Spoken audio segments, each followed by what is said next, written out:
পূৰ্বে বিজেপিত খহনীয়া ৫০০ৰো অধিক মন্ত্ৰী নেতা কৰ্মীয়ে বিজেপি ত্যাগ কৰিছে বিজেপিৰ প্ৰতি অসন্তুষ্টি প্ৰকাশ কৰিছে আৰু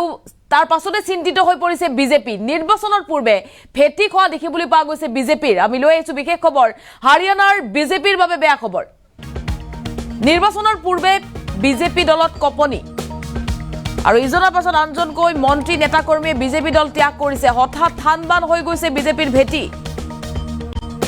আৰু ইয়াৰ পাছতে কেন্দ্ৰত বিজেপি চিন্তিত হৈ পৰিছে হাৰিয়ানাৰ ৫০০ৰো অধিক মন্ত্ৰী নেতা কৰ্মীয়ে দল ত্যাগ কৰিছে এটা ৰাজনৈতিক মহলৰ ডাঙৰ খবৰ হাৰিয়ানাৰ ৫০০ৰো অধিক নেতা মন্ত্ৰীয়ে দল ত্যাগ কৰিছে বিধানসভা নিৰ্বাচনৰ পূৰ্বে কেন্দ্ৰত হাহাকাৰ পৰিস্থিতি সৃষ্টি হৈছে আৰু শাসনত থকা বহু মন্ত্ৰী এৰিছে বিজেপিৰ দল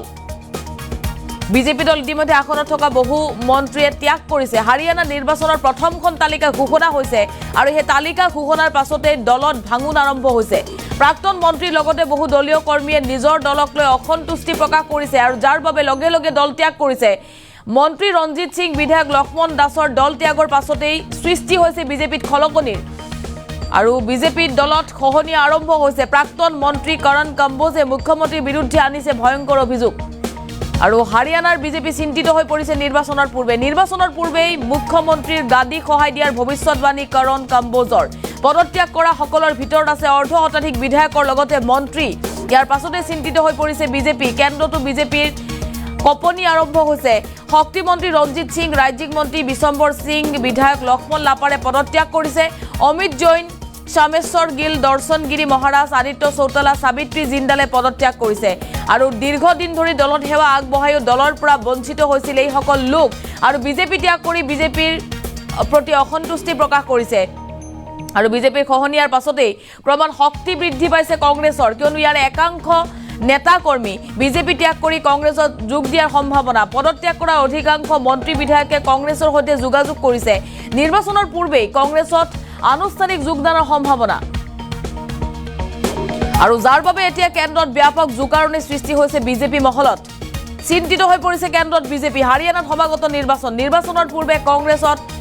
যোগ দিব ওলাইছে বিজেপিৰ পৰা ত্যাগ কৰি একাংশই ৫ অক্টোবৰত হ'বলগীয়া হাৰিয়ানা নিৰ্বাচনৰ পূৰ্বে বিজেপিত সৃষ্টি হৈছে খহনীয়াৰ আৰু বিজেপিৰ ভেটি খহাই ইজনৰ পাছত আনজনে বিজেপি দল ত্যাগ কৰা দেখিবলৈ পোৱা গৈছে নিৰ্বাচনৰ পূৰ্বে বিজেপিত খহনীয়া হাৰিয়ানাত ৫০০ৰো অধিক মন্ত্ৰী নেতা কৰ্মীয়ে বিজেপি ত্যাগ কৰিছে আৰু বিধানসভা নিৰ্বাচনৰ পূৰ্বে কেন্দ্ৰত হাহাকাৰ পৰিস্থিতি সৃষ্টি হৈছে কিন্তু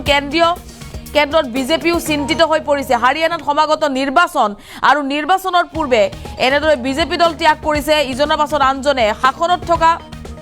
লোকো বিজেপি ত্যাগ কৰিছে ৫ অক্টোবৰত হ'ব যেহেতু হাৰিয়ানাত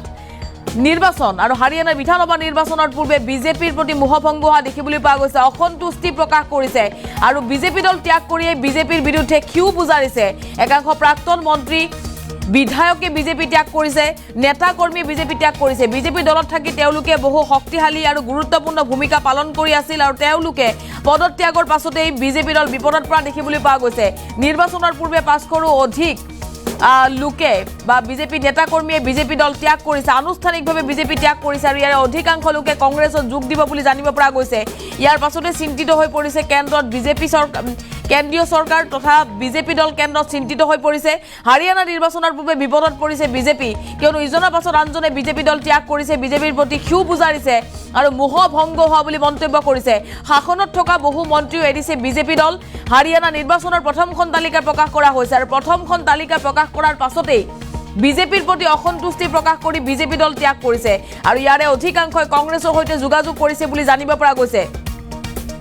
প্ৰাক্তন মন্ত্ৰীৰ লগতে বহু দলীয় কৰ্মীয়ে নিজৰ দলক লৈ অসন্তুষ্টি প্ৰকাশ কৰিছে মন্ত্ৰী ৰঞ্জিত সিং বিধায়ক লক্ষ্মণ দাসে দল ত্যাগ কৰিছে তাৰ পাছতে দলত সৃষ্টি হৈছে খলকনিৰ প্ৰাক্তন মন্ত্ৰী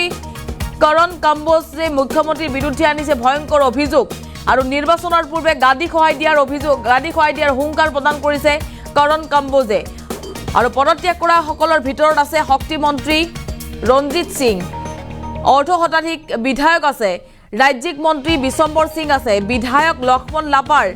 অমিত জৈন শামেশ্বৰ গিল দৰ্শনগিৰি মহাৰাজ আদিত্য চৌতালা সাবিত্ৰী জিন্দালে পদত্যাগ কৰিছে আৰু এওঁলোকে দীৰ্ঘদিন ধৰি বিজেপি দলত গুৰুত্বপূৰ্ণ ভূমিকা পালন কৰি আহিছিল আৰু বিজেপিৰ খহনীয়াৰ পাছতে ক্ৰমান শক্তি বৃদ্ধি পাইছে কংগ্ৰেছৰ কিয়নো পদত্যাগ কৰা অধিকাংশ মন্ত্ৰী বিধায়কে যোগাযোগ কৰিছে কংগ্ৰেছৰ সৈতে। কংগ্ৰেছৰ তৰফৰ পৰা এওঁলোকক উষ্ম আদৰণি জনোৱা হ'ব। নিৰ্বাচনৰ পূৰ্বে কংগ্ৰেছত আনুষ্ঠানিক যোগ দিয়াৰ সম্ভাৱনা আৰু যাৰ বাবে এতিয়া কেন্দ্ৰত ব্যাপক জোকাৰণি সৃষ্টি হৈছে বিজেপি মহলত। এই মুহূৰ্তত আমাৰ হাতত মন্তব্য আহি পৰিছে, মন্তব্য শুনক।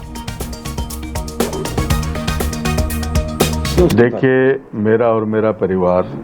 हमारी तीसरी चौथी पीढ़ी है जो शुरू से भारतीय जनता पार्टी के पहले जनसंघ था और जनसंघ के समय के हम इस पार्टी में हैं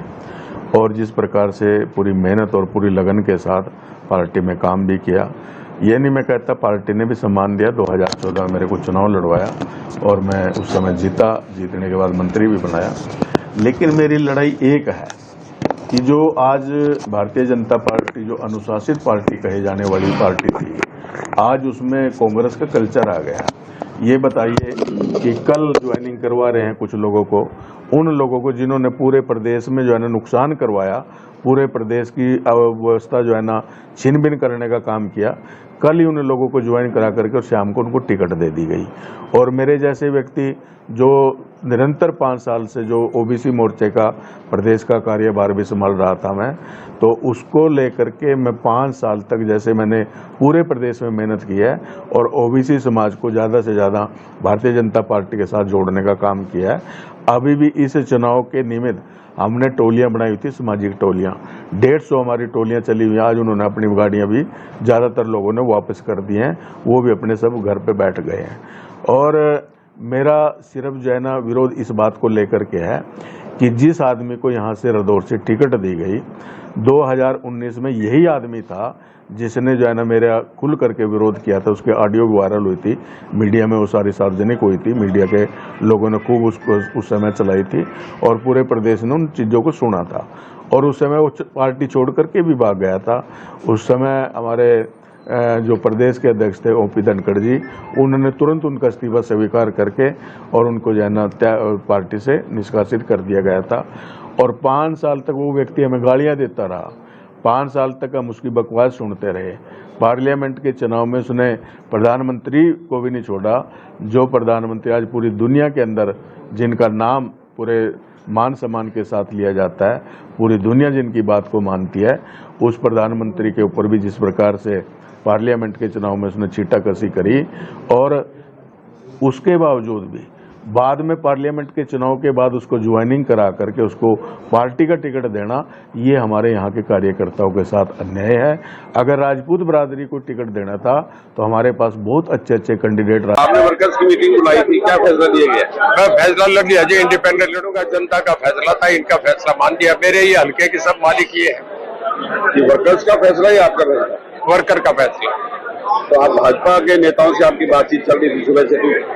नहीं, मैं रहा हूँ उनके साथ, पर उसके बाद टिकट के होने के बाद से फैसला मेरा हो गया कि नहीं लगा। मंत्री पद भी है आपके पास? हाँ है, इस्तीफा दे दिया।